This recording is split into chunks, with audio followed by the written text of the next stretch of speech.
We're going to go ahead and get started. Welcome, everybody. Thank you for joining us for DCCAP's virtual series, QA Masterclass.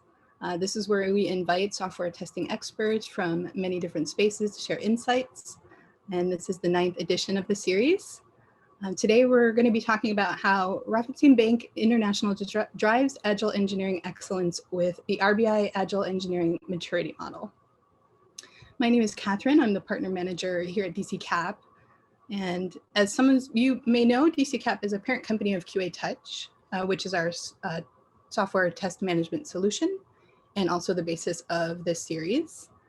And we also have many other products and solutions across e-commerce, such as systems integrations with our product Chloris, product information management with FlexiPIM, and in-depth data analytics with Visby. And of course, I encourage anyone interested in learning more about our products and services to visit us at dccap.com. And to find more about these sessions, you can visit us at QA-touch.com/QA-masterclass. Also, if you have any questions during the series, go ahead and put those in the Q&A tab and any comments in the chat. And we'll be sure to keep an eye out and answer them all by the end of the session. If you'd like to follow along online, use the event hashtag to keep the conversation going, and that is hashtag QA Masterclass. And so without further ado, this month in the series, we're joined by Rudolf Grötz and David Hetzinger from Raiffeisen Bank International. And I'll first give a little introduction to both of them before they come on. Rudolf Grötz has been in IT for 30 years and a passionate software tester since 2008. He works as an Agile engineering coach for the topic and test automation at his company in Vienna, and lives the motto, test automation is not an act, test automation is a habit. And David Heitzinger is head of Agile engineering support at the company, and he drives together with his Agile engineering coaches, the Agile engineering transformation in RBI, towards an adaptive organization. He also has extensive experience as a software developer and architect, together with a long engagement in Agile topics, which are the ingredients to tackle this transformation. So welcome, Rudolf and David.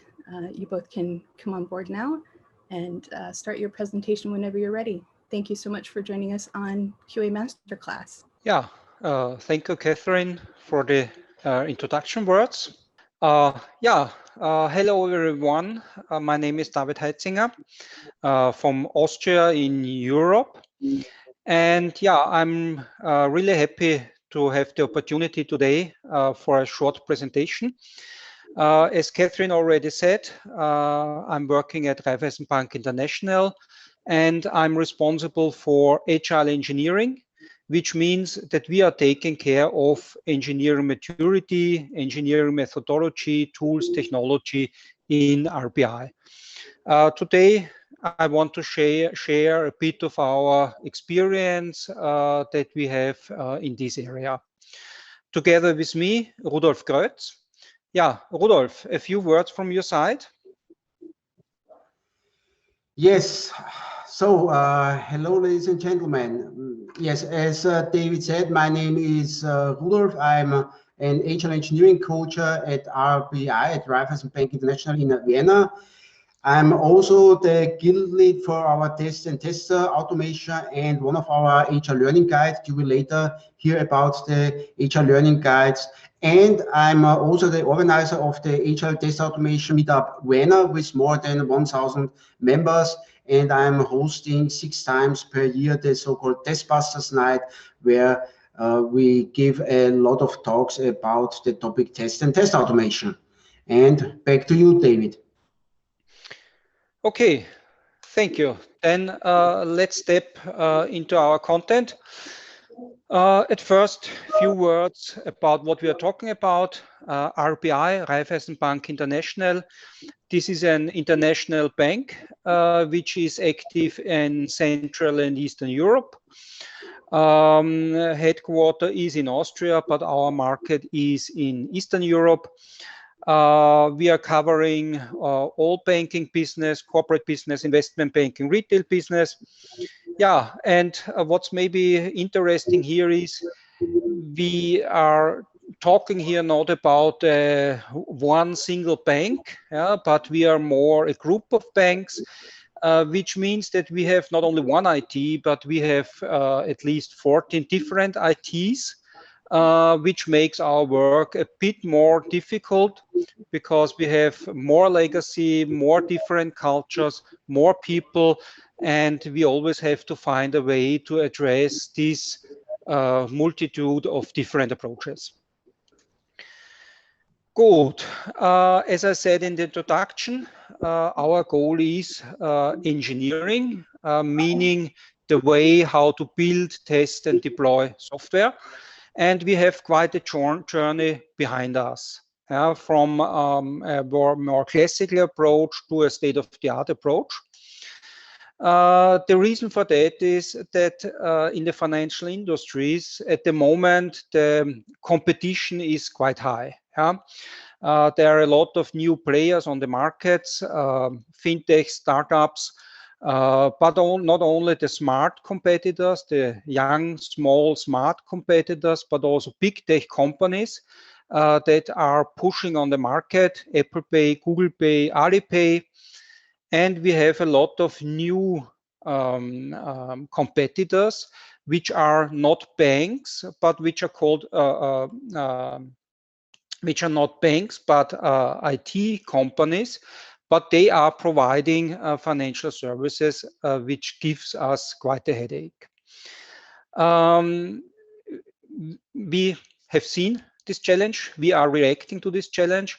And our IT board member, he said, we have to come from being a big container ship into a more agile version. He wants us to be a float of speedboats. This was like the picture that our board painted some years ago for our journey. We have to become faster, more flexible, independent, more focused on the customer. This is where the journey started. Immediately after the start of this journey, which incorporated customer centricity, we saw this leads to a complete rethinking of the way we run our IT. When you take customer centricity serious, you see that you have to be very fast, you have to be flexible, and you have to be innovative. Only if these three things are happening, only then you can compete on the market at the moment. And this was also from our business side the way to go. The challenge or the challenge, they said IT has to fulfill this. On the other hand, IT is or was focused on more traditional values. It's about stability, keeping the systems running, quality, keeping the system stable, and also security, which is also at the moment, again, all over the medias, very, very important. And these are two contradicting directions. It's very difficult to be fast and flexible, to bring features into production very fast, but on the other side, guarantee a stable delivery of your IT systems. We have called it a DevOps riddle. DevOps, because DevOps is the approach that helps us solve this riddle. And at the heart of the DevOps approach is basically good engineering practices. And the outcome of the first dry runs, pilots we had with agility was no agility without good engineering. If we really want to be this fleet of fast and flexible smaller boats, speedboats, we also need a sound engineering approach in IT to guarantee still stability and this classical IT values while being agile. To tackle this goal, our first thoughts went in the direction, where do we want to start? Which are the areas where we are really lacking behind? Where should we invest first?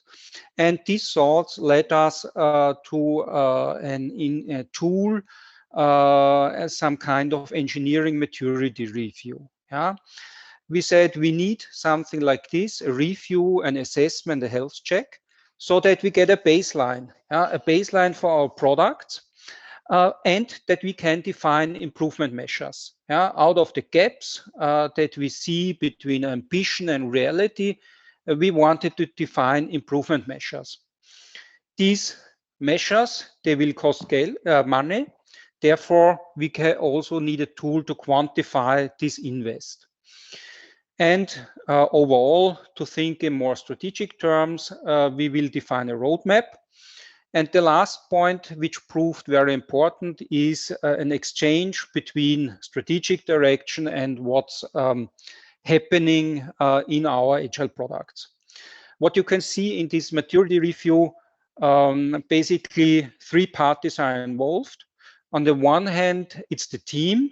The team gets from this maturity review a common understanding about ambition and expectation, and also concrete improvement measures they can follow. The second party involved is the management. The management, which is responsible for financing this change, financing this engineering transformation. And they always need KPIs and figures for tracking the progress and check if we are still on the right path. Then there is a third party involved in RBI, and these are the engineering coaches. We have quite good experience with Agile coaches in our Agile transformation. And so we introduced the concept of engineering coaches, which is basically the same as Agile coaches, but focusing on engineering, on methodology and technology. Rudy is an engineering coach, and I'm also one of these. Yeah? And from this engineering maturity review, we got our baseline, our overall baseline of the whole portfolio. And also we could drive our prioritization where to engage first. This was the birth of the engineering maturity model. We had a clear picture what we want to achieve and where do we want to go. So we started with some market research, and we saw that there are a couple of different models on the market. Very well known, I think, is the test maturity model, also the test process improvement model, TPI. They are very comprehensive models focusing on testing, but there are also other models, and we don't want to focus on testing alone. We want to cover the whole engineering dimensions, meaning testing, CI/CD, automation, DevOps, test automation. So what we did, we had a look onto all these models, studied them in detail, and in the end compiled our own approach. Because some of them were too general, some of them were too special, but we tried to put the different aspects out of it and designed our own model. And this gave us the chance also to add our ambition and our concrete situation, and our specific way how we want to engineering to look like in RBI. Basically, our values and principles that we have in engineering, we could put it into this model. How does it look like? It's really, really simple. It's nothing else than a questionnaire. It's an around 150, a little bit more questions. And these questions focus around the areas of CI/CD. Here we are talking about build, deploy automation, about DevOps. Here we cover more the skill and culture perspective and the team approach. Testing, test strategy, test execution, and also test automation. Yeah, these are the areas that we covered, and we have structured it into 27 categories, each category with a different number of questions.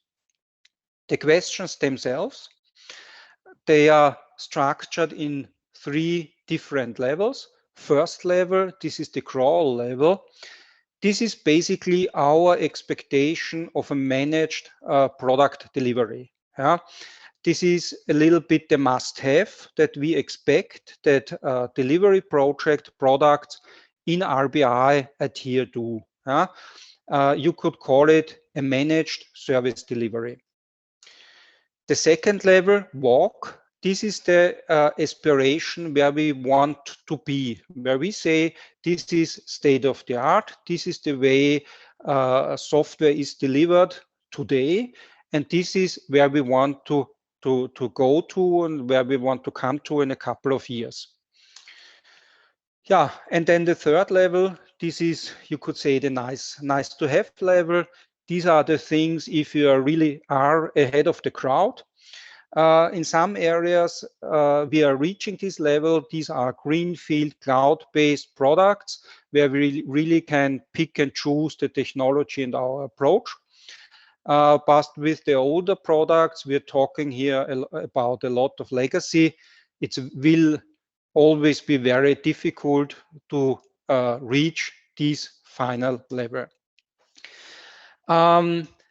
The questionnaire is designed for an interview approach.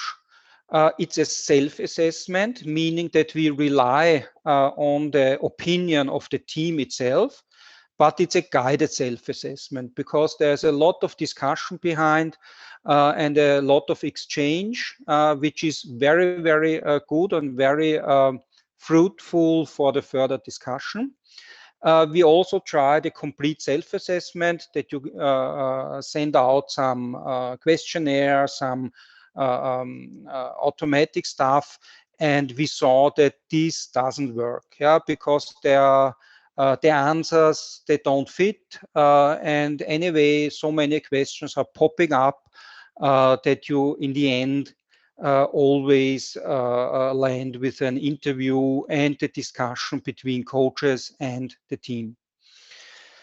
After the interview, we sit together and think about what we have seen and then try to draft a summary, executive summary, but then also the findings that we have seen and proposed measures. Yeah? And this is the result, the outcome of the engineering maturity review, but it is immediately the start, yeah? Because then we sit together with the team and we discuss how to achieve it, how to tackle the next measures, where to get budget from, put it into the backlog, and then we will guide them and help them to reach the way, the direction we want to go. Yeah, as I said, quite a simple tool, but it proved to be quite successful. What we did in the last year, we covered a lot of different product teams. First, we focused on head office, where we have quite a big IT, but then we also entered into other countries of RBI Group. We covered all different banking areas like risk, retail, finance, and we also covered the whole range of products that we have, yeah, from old host-based legacy systems until cloud native applications. We didn't cover every project because if you've seen one, you have seen them all. But what we did, we did a really smart selection so that we have a broad overview. What you see here, this is a heat map, which is a aggregation of the different engineering maturity reviews that we have done. And what you see are those 27 categories that are mentioned when presenting the model itself. The message is clear. When a category is green, then overall the maturity over the product is good. Yellow, it's medium, and red, here we have a hotspot, we have a gap. And with this kind of visualization, it became really clear that we have the biggest gap in the area of test automation, because the test automation part is completely red. Yeah? Here we are really lacking behind, and we are still struggling to cover ground in test automation. But it's not only test automation, it's also testing, especially a structured or strategic test approach was missing. Yeah? People, especially business, they were just testing, yeah? Meaning trying out what's going on in the application, but not really thinking before doing something. Beside testing, there were also some gaps in the automation approach, quality, and also the skill of our employees.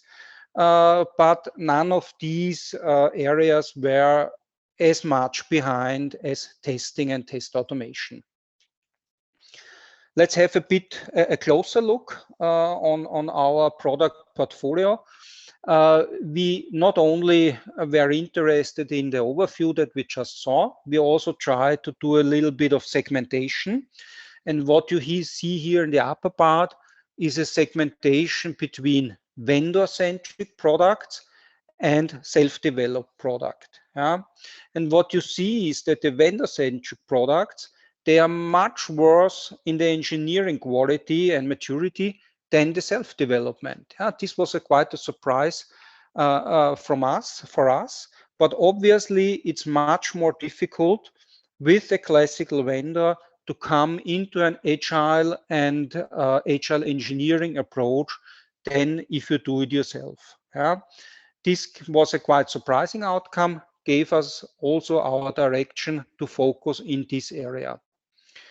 The second part that you see here, the lower part, this is a segmentation between cloud and on-premise.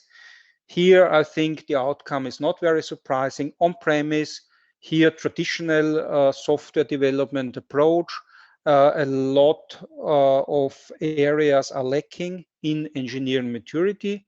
In the cloud environment, everything looks fine. Here we have also the more talents, new people who joined recently the company and who brought in a new mindset also regarding software delivery, which gives us quite a good picture here. The last segmentation that we tried is to the technology stack. And here again, it's not surprising. The older the technology stack, the more gaps, the more difficulties you have in your engineering approach. Yeah? The newer the stack, the easier it is to have a good engineering approach. It's not so surprising, but it's not something that is that has to be this way. Yeah, because you can also deliver software from an old technology stack, yeah, in a good way. Yeah, but obviously this seems to be a bit of a downward spiral. Yeah? If you have old technology, you are lacking innovation spirit, and this holds you back for innovation at all. Yeah? Missing innovation leads to missing engineering practices, which again makes it very difficult to renew your technology. For example, test automation. If I have a product without any test automation, every change of the technology will become a huge project with a lot of effort, because I don't have this this confidence in changing something critical, because I don't have the safety net of a good test automation coverage. Yeah, but test automation, as I already said, we see it here in all three technology levels that we have. Test automation is typically the biggest gap that we have. When we saw this, we started thinking, what are the reasons? It's not. You saw that also in cloud test automation is not really satisfactory. And we came up with a couple of reasons why we have developed into this situation. One point is the organizational separation. We come from a classical functional organization, meaning that we have development, testing, operations, but also business analysis and all other IT functions clearly separated in different departments. This led to the situation that testing was always apart from the product, and in the end, no one cared about it very much. Testing was not at the heart of the product development. Also, this is a point that we are still struggling with, is that usually the business wants features over testing. Business wants to see features. Even now we are customer centric. Customer wants to have features. Everything is more important than doing stuff like technical debt management, test automation, or stuff like this. Then next one, also a killer, I would say, from classic times, project management. We had a project approach, and the focus lies in implementing a project plan. And when the project is over, it's over and no one cares anymore.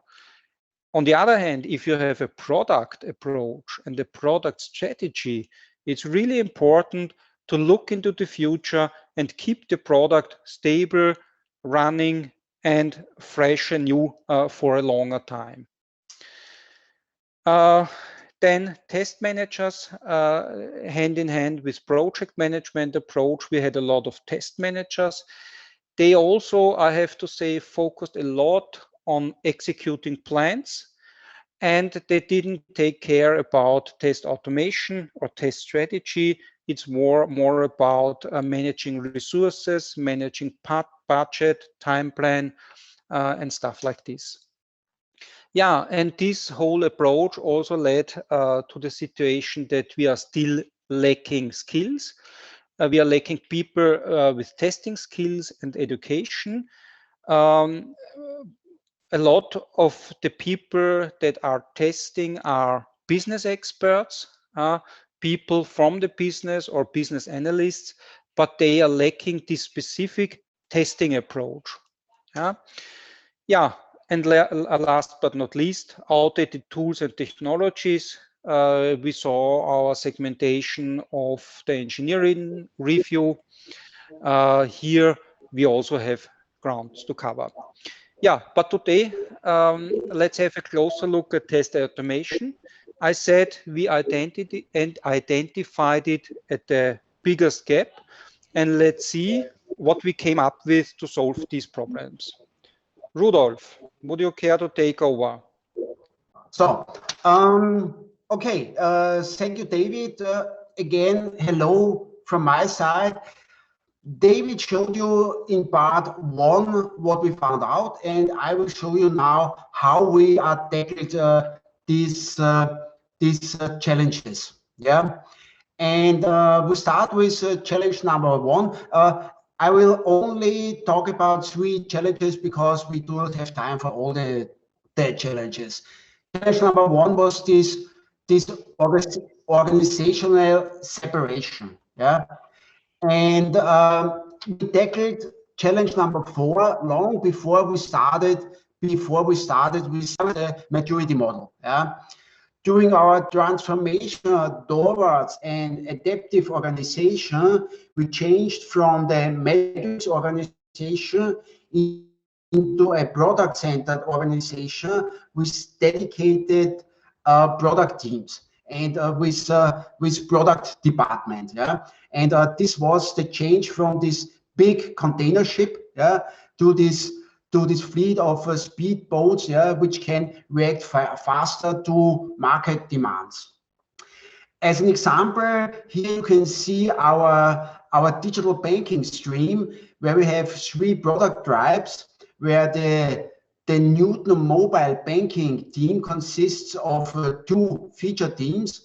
One you can see is for the mobile banking application. The other one is for the web banking application. Then we had an additional product team, where this team developed our open banking product, where we had a lot of APIs, which then also be used by the Newton team and also by external customers. And then the third product in this product stream is Merlin. Merlin is our new AWS platform, where all our new digitalization products are hosted. Yeah.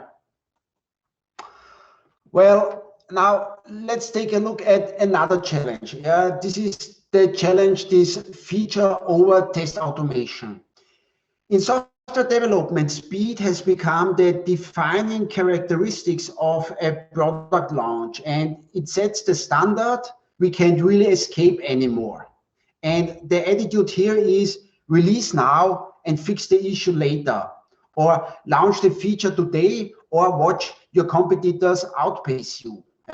And now product managers are standing on the doorstep of this automation journey and wondering, should I go in? Will I spend more than I get back? And most of the time the answer is yes, we go for speed. Yeah, we do not have time for test automation. We will not be paid for test automation. We must deliver features. But the truth is, test automation isn't that different from any other business investment. Yeah? And it all comes down to calculating the returns. And here you will see how we did it.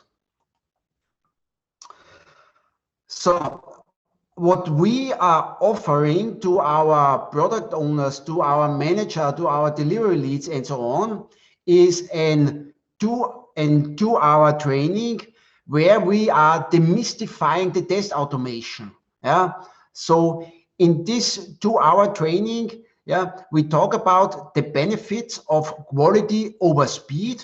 Yeah, and what does this mean in the long run? Yeah. We explain, we have discussions with our stakeholders about the death spiral of regression tests. Yeah. If you take a look on the right side on this regression test stuff, yeah, think about if you are in the 9th sprint, yeah, and now you introduce a new story, yeah, you have most of the time spent for regression tests. As you can see it here, 94%, yeah, you are testing the regression, and this is what you must discuss with the product owner. Yeah. And also, of course, we talk about the return of investment for the test automation. Yeah. And of course, we also talk about the cost for having no test automation. So what does this mean for your quality if you do not have test automation and so on? And our first trainings prove that this is the right approach to convince the stakeholders to invest in test automation. Not more, not less. Yes, and then we have challenge number 5, the missing skill set. Yeah. During our interviews, we have seen that not only the product owner and his attitude feature first is the problem for not having test automation in place. Furthermore, we found out that there is a big lack of skill sets to implement sustainable test automation. And the reason for that is this legacy from challenge number 1, this organizational separation, where we had this test and test automation department, which sends the test engineers into the project. And when the people left and moved to the next project, the whole skills were gone. And to handle this challenge, we started a huge upskilling initiative last year. And this is what we're talking about. Our upskilling initiative is based on 4 pillars. We have our Go IT Academy. We have our Agile learning coaches, our Agile engineering coaches. We have now our own e-learning platform.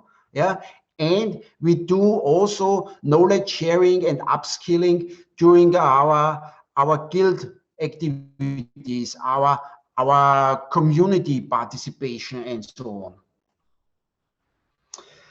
So let's talk about the Go IT Academy. The Go IT Academy is our group-wide learning initiative, which we have now in 14 countries, and where we're talking about learning for roughly 5,000 IT peoples. In our Go IT Academy, we offer learning parts for different topics and roles. There we have trainings for Scrum Masters, for product owners, for cloud, and also for Agile engineering. Each of these programs is limited to 20 participants, since there are a lot of hands-on training inside. And of course, since last year, we have also a special stream for test automation, where we have a test automation basic stream and a test automation advanced stream. The content in these trainings, in these programs, are provided by external specialists, or we do it via our coaches and so on. Until Corona, the Academy was organized in on-site training. And due to the change with Corona, we switched to remote training. And then we recognized, yes, this is the way which have to go, that we can scale. Because always bringing 20 people together every 2 months in Vienna or in Prague or in Moscow is not so cheap. And the outlook for this year is that we plan for 11 programs. This is about cloud, the typical stuff like business analysis and so on, and also Agile engineering and data science, for instance. And the input for those programs came from our strategy and the identified skills we need to fulfill this strategy. This is the Go IT Academy for the test automation, the basic program, and one outcome, or as a goodie of this program, is that we at the end you can achieve a A4Q Selenium certified tester certification. And we have seen that some people need a certification as a motivation. In this year, we will have 3 basic programs, because now we can scale, and we will have 2 advanced programs. And we see a huge demand from the teams, and the reason, of course, is outcome of the maturity model. This is the Advanced Academy, and there For instance, we have trainings from Emily Badger, Dave Farley, Angie Jones, and other specialists. As David said, we also recognize that we have the need for good agile engineering practices. And therefore, here you see the draft of our agile engineering program, where you have practices like test-driven development, design patterns, and other stuff. Yes, and then we had our second pillar, and these are our coaches. Yeah, we have three different types of coaches. We have the agile coaches, which goes into the teams, and they learn them about what does it about lean management, how they can use Kanban, how they can use Scrum, and so on. Then the agile engineering coaches, so as David said, he's one of the coaches, I'm one of the coaches, and the agile engineering coaches supports the team in agile engineering topics like CI, CD, DevOps, test automation, and so on, the development practices. And then we have a third type of coach. This is our last thing. These are our agile learning coaches. And the agile learning coach help the people in upskilling. So we changed from this old style HR approach where the knowledge is in the center of attention to the approach that the individuum is in the center of the attention. And this is therefore we introduced this agile learning. And with this agile learning, we support our T-shaped skill metaphor, where we want that we have we have our whole team approach, and for the whole team approach, you need T-shaped members. And therefore, we have something. This is called the product skill matrix, where the upskilling takes place according to the need of the people, for their job. Here, every team member will be supported by an agile engineering coach who helps to find the right learning approach and so on.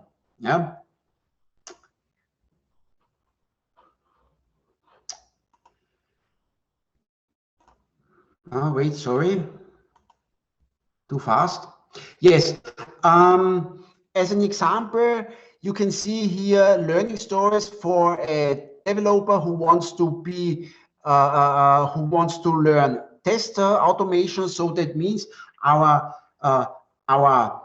agile learning coaches defines with their learnees so-called learning sprints, where they have a sprint planning, where they have sprint reviews, and so on, and where they have learning stories, and they support them in their learning stories. And you can see here, with agile learning, the employee, the people, is the center of the education and not the syllabus. Currently, we have around 20 learning coaches. I'm one of them, and currently I'm working with 6 learnees. They are developers, business analysts, and also test automation engineers. Yes, and last but not least, we have our communities, which we use for upskilling. Here we participating as speaker, or we are organizing meetup and conferences. And yes, here you see stars like Simon Stewart or James Whittaker, Angie Jones, and so on. Yes. So, ladies and gentlemen, we are at the end of our talk. So, thank you for joining us. So, and now we have time for Q&A. And I hand over back to Catherine. Catherine, the stage is yours. Thank you. Thank you so much, Rudolf. I really appreciate that. And thank you as well to David. Really great to hear your presentations. I think we all learned a lot from your great insights. And if anybody does have a question, go ahead and put that into the Q&A tab for us. Just a quick recap. I mean, you guys did cover a lot of ground, how to, have a strategic test approach and ensuring quality and the test automation gap and challenges. So I think there's certainly a lot of really important information for QA teams that you've shared. So very much appreciate that. So it seems to be that we do not have questions. It doesn't look like anybody else has any questions. Oh, here we go. Did you find any correlation between quality of requirements and speed and quality of delivery? Not sure who wants to take that. Can you repeat that, please? Of course. Did you find any correlation between quality of requirements and speed and quality of delivery? David, who wants to talk? Yeah, I would like to add a comment here. It's not so much about the quality of the requirements, but more about the collaboration between business, product owner on the one hand, and developer and tester on the other hand. Yeah. In previous time, we tried to write very precise, concise requirements. Yeah. But in the end, the outcome was never good enough. Yeah, and now we focus more on keeping the communication and the collaboration going, having these feedback cycles, and this increase the quality of the outcome much better than going into the last bit of requirements engineering. Really. Basically, what's in the Agile manifesto and in the Agile approach that really proved you get better results if you focus more on collaboration. Yeah, from my side, I have to say I do not agree to everything. Yeah, what David says. Yeah, so of course that the quality of the stories of the requirements has something to do with the speed of delivering, but also with the quality. Yeah, and we have seen that, and now I'm with David. Yeah, when we talk about to improve the collaboration. Yeah, and the collaboration is not only between the business analyst and the product owner. Yeah, it is necessary that you have also a tester and a developer in this conversation. Yeah, and in one of our teams in the mobile banking, in this mobile banking stream. Yeah, so we started that we had dedicated story workshops upfront. Yeah, where at least always, yeah, 3 amigos must be part of this discussion, and the 3 amigos, or of course could be more, yeah, was always one from business, one from development, and one from from testing, because then you have 3 different perspectives, and then yeah, you do not have so many gaps. Great. That's certainly a great thing to keep in mind for sure. All right, I didn't see another question come in. I guess your presentation was so thorough, you already answered everybody's questions. Sure. All right, well, I'll leave that open just in case, but yeah, just going back to thanking you again to your presentation that you did give, Rudolf and David. We really appreciate you taking the time to speak with us and our QA community today and providing that great information for us. And yeah, thank you to everybody who did join us today during the presentations. And the next QA event, the QA Masterclass number 10, will be on April 13th at the same time at 10 a.m. Eastern Time. So be sure to join us for that. And yeah, still no questions. So I guess you guys are free to go. Thank you again for your time. It was greatly appreciated. And okay. I will go ahead and end the session here then for everybody. Thank you so much. Okay. Thank you. Thanks a Thank lot you. for the invitation and the opportunity. My Okay, pleasure. thank you. Bye-bye. Thank you. Take care.